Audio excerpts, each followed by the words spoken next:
Today is June 10th, 2020, and I realized that, it's been 6 years ago this week that I got my on-air break on the radio in Philadelphia for 102.9 WMGK. It's a classic rock station. I think I'd been working there for a year already.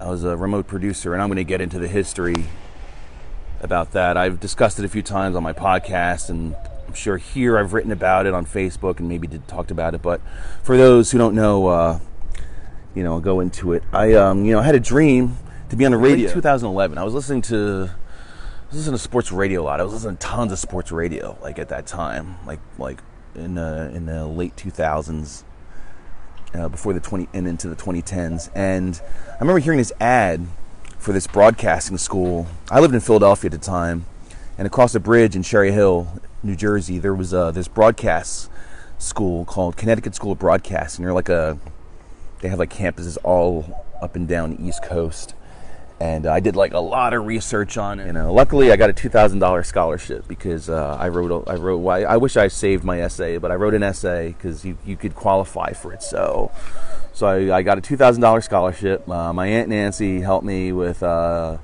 registration fee because the classes were like March and July, and I remember it was like my mom was like, oh well, we might have to wait till July, because we're saving up. I basically had to take out all my money from my life insurance and pay a majority of it with that, and then my mom, I think, probably helped me with the rest, and then my Aunt Nancy helped me with the registration fee. And if she didn't do that, I wouldn't have been able to get in March. And like the timing worked out well because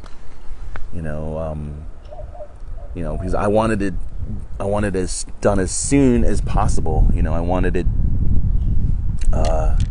to get in as soon as I can and get this. And I went in for the interview, and I ended up getting it. So for for 3 months or so, I was interning. I had to be there at 5 a.m.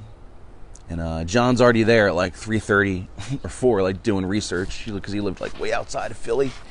And so I'd come in, I'd help assist with I would there was this cart that like had like his radio log and like markers and notepad and just all sorts of stuff and just other supplies like headphones.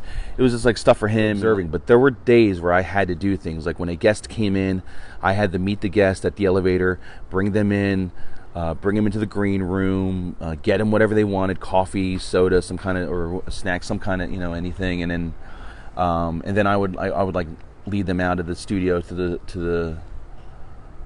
the elevator.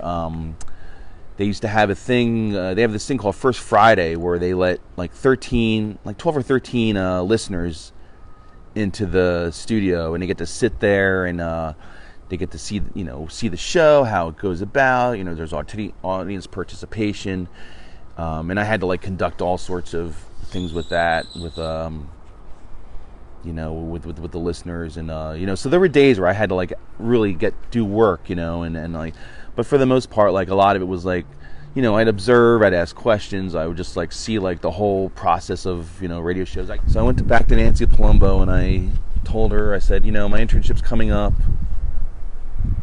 it's going to be ending next month. And I was like, want to know if there's any gigs here, that are any jobs that I can pursue or here, because I want to get into radio. And it just so happened that their remote producer was going to be going on vacation for a couple weeks in June, and they needed coverage. So she asked me if I would be interested in doing that, and I said, yeah. I'm like, I definitely want to do that. I want to learn a technical aspect, before I would ever go on the air, as a talent.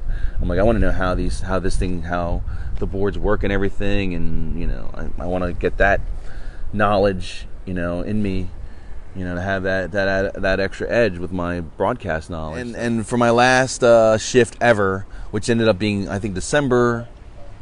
It was like a week or so before Christmas, and my last shift ever ended up being with Andre.